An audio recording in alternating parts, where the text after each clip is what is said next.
Hey everyone, once again welcome to WS cube tech. Myself Gaurav, और आज की इस वीडियो के जरिए हम बात करेंगे मल्टी लेयर परसेप्ट्रॉन के बारे में, इसके प्रैक्टिकल के बारे में। तो चलिए अब जरा इसे शुरू करते हैं और देखते हैं कि कैसे प्रैक्टिकल होता है यहाँ पर। यदि आपको भी Python, machine learning, data science and data analysis जैसी फील्ड में अपने आप को ग्रो करना है तो इसके लिए डब्ल्यूएस क्यूब टेक के ऑनलाइन एंड ऑफलाइन बने बैच के अंदर ज्वाइन करके आप अपने स्किल को इंप्रूव कर सकते हैं। तो इसके लिए हमें एक डेटा सेट की जरूरत पड़ेगी। तो देखिए, मैंने एक डेटा सेट ले रखा है, दैट्स अ चुरुन मॉडल के नाम से यहाँ पर डेटा सेट है, जिसके अंदर क्या है कि कोई भी बैंक के अंदर जो कस्टमर है, उस बैंक के कस्टमर का क्या क्रेडिट स्कोर रहा है यहाँ पर, उसकी एज क्या है यहाँ पर, उसका टर्नर क्या है यहाँ पर, उसका बैलेंस कितना था, मतलब अकाउंट बैलेंस में कितना था यहाँ पर, उसके बाद नंबर ऑफ प्रोडक्ट्स उसने कितने ले रखे हैं, उसके पास कोई क्रेडिट कार्ड था या नहीं था, यस वो एक एक्टिव मेंबर था या नहीं था, और उसकी जो एस्टिमेट सैलरी है वो कितनी थी, और उसके ऊपर उस पर्सन ने हमारी बैंक को लीव किया है या नहीं किया है, उसके रिगार्डिंग ये डेटा है। तो मतलब बेसिकली बात गाइस यहाँ पर बात करें तो आपके पास क्या है, ये एक बैंक का डेटा है जिसके ऊपर कोई पर्सन यहाँ पर बैंक को छोड़ के गया है या नहीं गया है, उसका यहाँ पर डेटा दे रखा है। अब यहाँ पे पर्टिकुलरली कुछ डेटा के ऊपर आपके पास किसी पर्सन का यहाँ पर बैंक का छोड़ना या नहीं छोड़ना, हमें यहाँ पर प्रेडिक्शन करना है यहाँ पर। तो इसके लिए हम यहाँ पर इस्तेमाल कर रहे हैं मल्टी लेयर परसेप्ट्रॉन का। मतलब बेसिकली गाइज मैं यहाँ पे बात करना चाहूँ तो आर्टिफिशियल न्यूरल नेटवर्क का इस्तेमाल कर रहे हैं। अब ये आर्टिफिशियल न्यूरल नेटवर्क कैसे वर्क करता है जरा अब इसके थोड़ा डिटेल के साथ समझते हैं। तो इसके लिए आपको चलना है यहाँ पर, इसके लिए हम चल रहे हैं यहाँ पर जुपिटर नोटबुक के अंदर, और जहाँ पे जाके हम पहले सबसे पहले हमारी जो जुपिटर नोटबुक की जो नोटबुक है वो बना लेते हैं यहाँ पर। और सबसे पहले जो रिक्वायर्ड लाइब्रेरी है, सबसे इंपॉर्टेंट जो रिक्वायर्ड लाइब्रेरी है जिसके थ्रू हमारा डेटा लोड होगा, जिसके थ्रू हमारे ग्राफ्स बनेंगे, वो पहले मैं यहाँ पे लोड कर लेता हूँ। तो उसके लिए मैं यहाँ पे क्या कर रहा हूँ, यहाँ पे गाइस इंपोर्ट कर रहा हूँ पांडास को एलियास ऑफ पीडी, जिसके थ्रू हम यहाँ पे क्या करेंगे, हमारे डेटा को लोड करेंगे। सबसे पहले हमारा जो डेटा है उसे लोड कर लेते हैं। लोड करने के लिए पीडी डॉट यहाँ पर रीड अंडरस्कोर सीएसवी का इस्तेमाल करूंगा, जिसके अंदर जो हमारा चुरुन मॉडल है उस डेटा को हम लोड कर लेंगे। अब मैं क्या कर रहा हूँ गाइस, यहाँ पर डेटा को देख लेते हैं, हेड लगा के इसके 3 डेटा को। तो हमारे पास जो हमारा डेटा है वो हमें दिखाई देने लग गया है। अब सबसे पहले हमारे डेटा के अंदर हमें क्या करना है, नल वैल्यू को फाइंड आउट करना है। यदि हमारे पास डेटा के अंदर नल वैल्यू है तो उसे हम फिल करेंगे, नल वैल्यू नहीं है तो हम यहाँ पर आगे के प्रोसेस को फर्दर स्टार्ट करेंगे। तो चेक करते हैं इसके अंदर कोई नल वैल्यू प्रेजेंट है या नहीं है। तो डेटा सेट के अंदर जाके मैं यहाँ पे जाके इस नल को कॉल करूंगा। यहाँ पर यस क्या करने वाले हैं, यहाँ पर इस नल को कॉल करने वाले हैं। इस नल के बाद में डॉट सम लगा के उसे रन करेंगे। तो देखिए फिलहाल अभी यहाँ पर कोई भी नल वैल्यू प्रेजेंट नहीं है, तो इसका मतलब हम आगे फर्दर वर्किंग कर सकते हैं। अब यहाँ पर नल वैल्यू नहीं है तो अब हम क्या करेंगे, हमारे डेटा सेट को इनपुट और आउटपुट के अंदर अलग करेंगे, एंड देन उसके बाद में हमारे जो डेटा है उसकी हम स्केलिंग करने वाले हैं। तो चलिए यहाँ पर इनपुट और आउटपुट को अलग अलग करते हैं। तो उसके लिए मैं डेटा सेट के पास जाऊंगा और उसके बाद में इनपुट आउटपुट को अलग अलग करने के लिए उसके लिए मैं यहाँ पे इनपुट अंडरस्कोर डेटा के नाम से एक वेरिएबल बना लेता हूँ। उसके लिए हम क्या कर रहे हैं, डेटा सेट को कॉल करते हैं, आई लॉक लेके आपके पास यहाँ पर सारा डेटा कंसिडर करते हैं, यस सारी रो कंसिडर करते हैं, और आपके पास जो इनपुट के अंदर जो हमारा एक्साइटेड वाला कॉलम है यहाँ पर इसे हम छोड़ देते हैं। इसी तरह से मैं यहाँ पे आउटपुट अंडरस्कोर डेटा लेता हूँ यहाँ पर, जिसके अंदर हम क्या करेंगे गाइज, यहाँ पर हमारा जो डेटा सेट है वो कंसिडर करेंगे, आई लॉक लेंगे और सारी नंबर ऑफ रोज हमें यहाँ पर लेनी है, और यहाँ पे -1 हमें लास्ट में छोड़ देना है, राइट। तो ये हमारा इनपुट और आउटपुट डेटा आ गया, लेकिन हमें इनपुट जो डेटा हमारा है इसकी स्केलिंग करनी है। स्केलिंग करने के लिए मैं फिर से ऊपर जाऊंगा यहाँ पर और क्या करूंगा गाइज, यहाँ पर इंपोर्ट करूंगा। इंपोर्ट किसे करेंगे, यहाँ पर हम इंपोर्ट करेंगे साइकिटलन को। साइकिटलन के बाद में हम यहाँ पे कॉल करेंगे किसे, यहाँ पे गाइज आपके पास प्री प्रोसेसिंग को। मैं काम करता हूँ यहाँ पर फ्रॉम से इसे इंपोर्ट कर लेता हूँ, राइट। तो देखिए मैं यहाँ पे कर रहा हूँ फ्रॉम लगा रहा हूँ, फ्रॉम के बाद में मैं साइकिटलन पे जाऊंगा, डॉट यहाँ पर हम प्री प्रोसेसिंग को कॉल करेंगे। अब देखिए प्री प्रोसेसिंग हमारे पास 2 बार आ गया, तो मैं एक बार ये जो साइकिटलन है इसे है यहाँ पर हटा देता हूँ यहाँ पर। उसके बाद में गाइज यहाँ पर मैं इंपोर्ट कर रहा हूँ। इंपोर्ट किसे कर रहे हैं यहाँ पर, तो हम यहाँ पे इंपोर्ट करेंगे स्टैंडर्ड स्केलर को। तो मैं स्टैंडर्ड स्केलर को कॉल कर रहा हूँ जिसके थ्रू हम स्केलिंग करेंगे। आ जाइए अब हम स्केलिंग करने वाले हैं हमारे डेटा को। कैसे करेंगे स्केलिंग यहाँ पर, तो उसके लिए मैं यहाँ पर एसएस के नाम से एक वेरिएबल बना रहा हूँ और स्टैंडर्ड स्केलर को कॉल कर देता हूँ। उसके बाद एसएस डॉट यहाँ पे क्या करेंगे, हम हमारे डेटा को फिट करेंगे, एंड फिट की जगह मैं यहाँ पे क्या कर रहा हूँ, फिट ट्रांसफॉर्म करूंगा। डायरेक्टली फिट ट्रांसफॉर्म कर सकते हैं आप अपने डेटा को, जिसके अंदर हमारा जो इनपुट डेटा है उसे हम यहाँ पर लगा देंगे। तो हमारा जो डेटा है यहाँ पर वो आपका स्केलिंग हो चुका है। अब उसके बाद में इसको वापस डेटा फ्रेम में कन्वर्ट कर लेते हैं।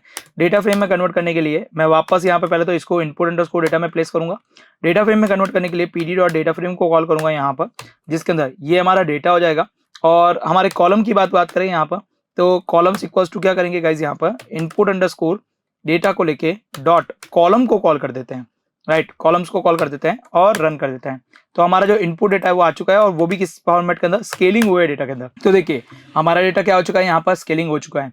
अब यहाँ पे पॉइंट ये आता है कि स्केलिंग करने की क्या जरूरत थी, तो इसका जवाब आने वाले वीडियो के अंदर आपको पता चल जाएगा कि हमारा जो डेटा हमें मिलता है यहाँ पर उसको स्केलिंग क्यों करनी है। यहाँ पर जब भी आप आर्टिफिशियल न्यूरल नेटवर्क में काम कर रहे हैं, जब भी आप यहाँ पर डीप लर्निंग में काम कर रहे हैं, तब आपको एक चीज का स्पेशली ध्यान रखना है कि आपका डेटा जो है वो स्केलिंग हुआ रहना चाहिए। विदाउट स्केलिंग डेटा आपको नहीं कंसिडर करना चाहिए, स्केलिंग हुआ डेटा के ऊपर ही आपको वर्क करना चाहिए। चलिए आगे बढ़ते हैं। यहाँ पर आगे बढ़ के अब हम क्या करते हैं, हमारा आर्टिफिशियल न्यूरल नेटवर्क बनाते हैं। कैसे बनाएंगे, तो उसके लिए हमें जरूरत पड़ेगी टेंसरफ्लो की एंड उसके साथ साथ हमें जरूरत पड़ेगी केरास की। ये दो मॉड्यूल आपके सिस्टम के अंदर क्या करना है, इंस्टॉल कर लेना है यहाँ पर, उसके बाद आप आगे वर्किंग कर पाएंगे। तो चलिए यहाँ पर स्टार्ट करते हैं। तो सबसे पहले मैं क्या करूँगा, यहाँ पर इंपोर्ट करूंगा। इंपोर्ट कैसे करूंगा गाइज, यहाँ पर टेंसरफ्लो को, तो मैं यहाँ पे इंपोर्ट कर लेता हूँ टेंसरफ्लो को। टेंसरफ्लो इंपोर्ट होने के बाद में अब आपको क्या करना है, यहाँ पर फ्रॉम आपको जाना है केरास के अंदर। केरास के अंदर जाने के बाद में आपको यहाँ पे चूज करना है लेयर्स को। लेयर्स के अंदर आप जाके क्या करेंगे, इंपोर्ट करेंगे। और इंपोर्ट किसे करना है गाइज, यहाँ पर डेंस लेयर को इंपोर्ट करना है। उसके बाद यहाँ पे फॉर्म केरास के अंदर जाना है। यहाँ पे फिर से केरास के अंदर जाने के बाद में आपको कॉल करना है मॉडल को। मॉडल के अंदर जाके कॉल इंपोर्ट करना है यहाँ पर। यस, इंपोर्ट किसे करना है यहाँ पर, सीक्वेंस को। यस, आपको सीक्वेंशियल को कॉल करना है। दैट्स ये दो चीजें आपके पास क्या करेगी, आपके पास आर्टिफिशियल न्यूरल नेटवर्क बनाने में आपकी हेल्प करेगी। चलिए अब थोड़ा आगे बढ़ते हैं। यहाँ पर अब हमारा जो नेटवर्क्स है वो बनाना स्टार्ट करते हैं। तो मैं देखिए ANN के नाम से हमारा नेटवर्क बना रहा हूँ। यहाँ पर सबसे पहले मैं यहाँ पे क्या करूंगा, सीक्वेंशियल को यहाँ पे कॉल करूंगा और उसे रन कर दूंगा। उसके बाद में आपको क्या करना है, ANN डॉट यहाँ पर ऐड करना है। और ऐड किसे करना है गाइज, यहाँ पर ऐड आपको यहाँ पे करना है डेंस लेयर को। इस डेंस लेयर के अंदर बहुत सारी चीजें आएगी, जैसे आपके पास नंबर ऑफ यूनिट्स आपके जाएगी, एक्टिवेशन फंक्शन जाएगा यहाँ पर। उसके बाद यहाँ पर बायस इनिशियलाइज जाएगा, कर्नल इनिशियलाइज जाएगा, और भी बहुत सारी चीजें जाने वाली है। तो चलिए एक एक करके यहाँ पर इनिशियलाइज करते हैं। सबसे पहले है आपके पास की जो पहली आपकी डेंस लेयर बनने वाली है, मतलब पहली जो आपकी लेयर बनने वाली है, पहली जो हिडन लेयर बनने वाली है, उसके अंदर नंबर ऑफ नोड्स कितने होने चाहिए ये हमें आइडेंटिफाई करने पड़ेंगे। तो चलिए सबसे पहले देख लेते हैं कि हमारे पास इनपुट नोड कितने हैं। इनपुट नोड देखने के लिए मतलब इनपुट के अंदर कॉलम कितने आ रहे हैं वो हमें देखना जरूरी है। तो उसके लिए मैं क्या करना वाला हूँ गाइज, यहाँ पर उसके लिए मैं यहाँ पे इनपुट अंडरस्कोर डेटा जाऊंगा एंड डॉट यहाँ पर से शेप को कॉल कर दूंगा। तो देखिए इनपुट नोड कितने हैं गाइज, यहाँ पर इनपुट नोड हमारे 8 है। हम यहाँ पर 8 नोड देने वाले हैं। तो मैं एक काम करने वाला हूँ गाइज, यहाँ पर 8 से थोड़ा कम मैं यहाँ पर 6 सकूंगा, क्योंकि यहाँ पे जो मैं पैटर्न बनाने जा रहा हूँ that is a hierarchical pattern. तो मैं यहाँ पे हायरार्किकल पैटर्न बनाने जा रहा हूँ। उसके बाद मैं यहाँ पर इनपुट अंडरस्कोर यहाँ पे डायमेंशन देंगे। यस, इनपुट अंडरस्कोर डायमेंशन देंगे। इनपुट डायमेंशन कितनी है, 8 आने वाली है। और यहाँ पर एक्टिवेशन फंक्शन देंगे। एक्टिवेशन फंक्शन के अंदर मैं रीलो का इस्तेमाल करने वाला हूँ। अब रीलो क्यों इस्तेमाल करना है इसके बारे में हम पहले से ही जान चुके हैं। उसके बाद में हमारे पास एक लेयर बनने के बाद में मैं यहाँ पे दूसरी लेयर और बनाऊंगा, तीसरी लेयर और बनाऊंगा और चौथी लेयर बनाऊंगा। देखिए जो पहली लेयर है उसमें 6 नोड होने वाले हैं। दूसरी लेयर के अंदर हम यहाँ पर 4 नोड देने वाले हैं।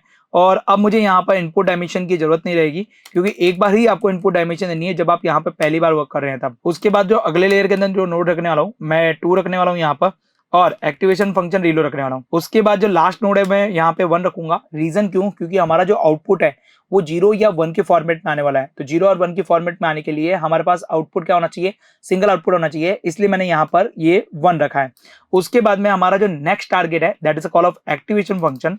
तो लास्ट वाले का एक्टिवेशन फंक्शन मैं चेंज करूंगा और यहाँ पर मैं सिग्मॉइड एक्टिवेशन फंक्शन को इस्तेमाल कर रहा हूँ। सिग्मॉइड एक्टिवेशन फंक्शन इसलिए क्योंकि जो हमारा आउटपुट है वो कैसा है, बाइनरी फॉर्मेट के अंदर है, इसलिए हम यहाँ पर सिग्मॉइड एक्टिवेशन फंक्शन को इस्तेमाल कर रहे हैं। चलिए ये हमारा ANN का नेटवर्क हमारा तैयार हो चुका है।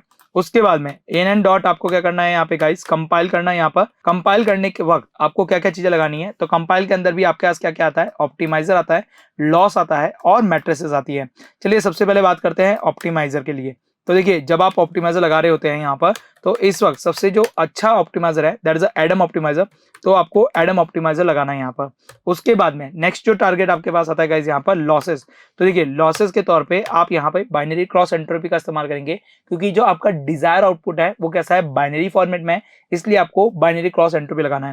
तो मैं यहाँ पे क्या लगा रहा हूँ, बाइनरी अंडरस्कोर, मैं यहाँ पे क्रॉस एंट्रोपी लगाने जा रहा हूँ यहाँ पर। और मैट्रिसेस के अंदर की बात करें यहाँ पर, तो मैट्रिसेस के अंदर आपको एक्यूरेसी आपको लगानी है यहाँ पर। ठीक है, तो मैंने एक्यूरेसी लगा दी है। अब हमारे मॉडल को कंपाइल करते हैं। कंपाइल करने के बाद में अब हमारे मॉडल को क्या करना है, फिट करना है। फिट करने के लिए ANN डॉट यहाँ पे क्या करेंगे गाइज, यहाँ पर फिट को कॉल करेंगे। और फिट के अंदर जाने के बाद में मुझे क्या कॉल करना है, यहाँ पर x अंडरस्कोर ट्रेन और y अंडरस्कोर ट्रेन लगना है। देखिए हमने यहाँ पर हमारे डेटा को अभी ट्रेन और टेस्ट के अंदर स्प्लिटिंग नहीं किया है, तो पहले हम क्या करते हैं, हमारे डेटा को ट्रेन और टेस्ट के अंदर स्प्लिटिंग करते हैं। उसके लिए जो रिक्वायर्ड लाइब्रेरी है उसे कॉल करते हैं यहाँ पर। तो मैं फ्रॉम फिर से साइकिल के अंदर जाऊंगा, डॉट यहाँ पे क्या करने वाला हूँ, मॉडल सिलेक्शन को कॉल करने वाला हूँ। मॉडल सिलेक्शन के अंदर जाने के बाद इंपोर्ट करूंगा, और इंपोर्ट किसे कर रहे हैं गाइज यहाँ पर, ट्रेन और टेस्ट स्प्लिटिंग को। चलिए आ जाते हैं यहाँ पर, और अब ये जो ट्रेन और टेस्ट स्प्लिटिंग है ये हमें 4 डेटा देगा।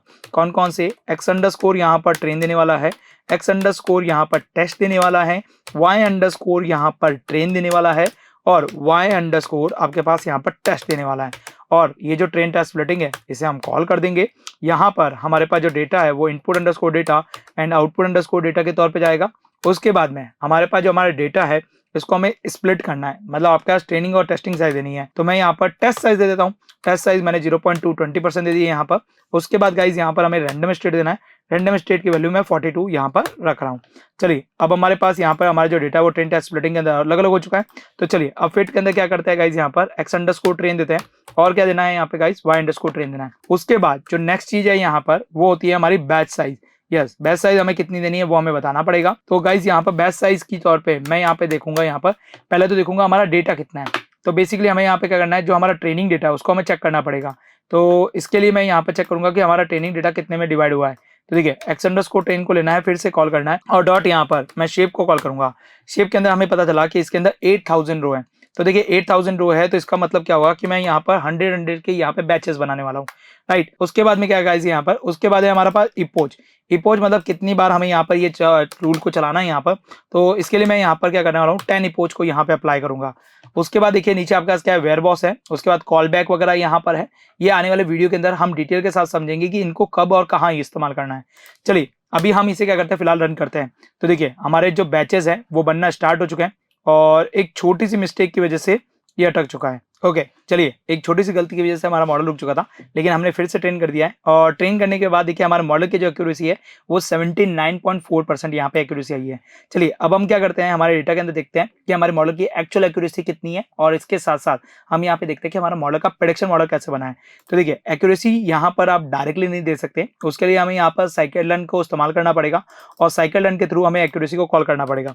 उसके लिए मैं फ्रॉम फिर से scikit-learn के अंदर जाऊंगा, यहाँ पर डॉट यहाँ पर किसके अंदर जाएंगे, मैट्रिसेस के पास जाएंगे, और मैट्रिसेस के अंदर जाने के बाद इंपोर्ट करेंगे, यहाँ पर किसे इंपोर्ट करेंगे, यहाँ पर एक्यूरेसी स्कोर को। तो मैं यहाँ पे एक्यूरेसी स्कोर को कॉल कर रहा हूँ। उसके बाद में देखिए ये जो एक्यूरेसी स्कोर है हमारा यहाँ पर, इसको जब हम कॉल कर रहे हैं तो ये हमें क्या पूछता है, यहाँ पर एक तो y ट्रू वैल्यू पूछता है, y PRD वैल्यू पूछता है। तो पहले हमें क्या करना पड़ेगा, y की प्रेडिक्शन वैल्यू निकालनी पड़ेगी। y की प्रेडिक्शन वैल्यू निकालने के लिए ANN डॉट यहाँ पे क्या करेंगे, प्रेडिक्ट फंक्शन का कॉल करेंगे।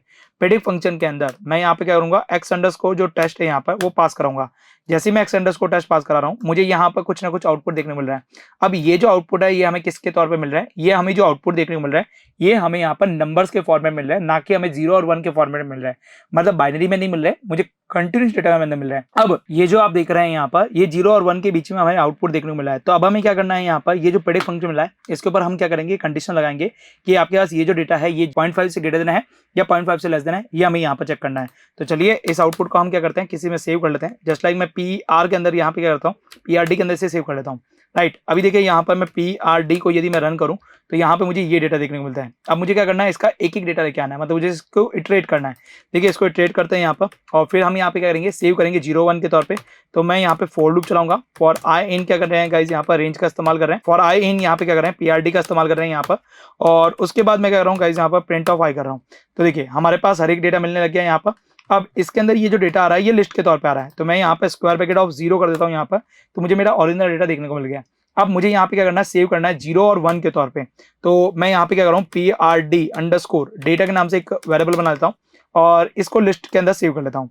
अब मैं यहाँ पे क्या कर रहा हूँ, कंडीशनल स्टेटमेंट लगा रहा हूँ। यहाँ पर क्या कंडीशनल स्टेटमेंट लगा रहा हूँ, इफ आपकी जो वैल्यू है यहाँ पर, आई वैल्यू मतलब आई स्क्वायर ब्रैकेट ऑफ 0 की जो डेटा है यहाँ पर वो आपके पास ग्रेटर देन 0.5 आ जाए यहाँ पर। तो अब हमें क्या करना है गाइज, यहाँ पर हमें ये जो PRD है, यस PRD डॉट यहाँ PRD_ जो डेटा है यहाँ पर, इसके अंदर क्या करना है गाइज, यहाँ पर अपेंड करना है। और अपेंड क्या करना है गाइज, यहाँ पर अपेंड हमें करना है यहाँ पर ग्रेटर देन 0.5 के ऊपर हमें 1 अपेंड करना है, और नहीं तो हमें यहाँ पर एल्स अपेंड करना है। और एल्स में हमें क्या करना है, PRD_ जो डेटा हमारे पास है यहाँ पर, इसके अंदर हम क्या करेंगे, यहाँ पर अपेंड करेंगे। और अपेंड क्या करेंगे गाइज, यहाँ पर 0 मतलब ग्रेटर देन 0.5 पे हम 1 अपेंड करेंगे, और लेस देन 0.5 के पर क्या करेंगे, 0 अपेंड करेंगे। चलिए रन करते हैं, हमारा डेटा यहाँ पे आ चुका है। अभी देखिए अब हम क्या कर रहे हैं गाइज, यहाँ पर PRD_ जो डेटा है यहाँ पर उसे रन करते हैं। तो हमारे पास देखिए डेटा 0 और 0.5 के बीच में हमारा जो डेटा आ चुका है, और ये ऑलमोस्ट सारा डेटा क्या आ रहा है, 0 ही आ रहा है यहाँ पर। यस, ऑलमोस्ट सारा डेटा हमारे पास क्या आ रहा है, 0 ही आ रहा है। कोई बात नहीं, अभी हम उसे चेक कर लेंगे कि हमारे मॉडल की एक्यूरेसी कितनी है। देखिए अभी हमारे पास क्या है, y_true है।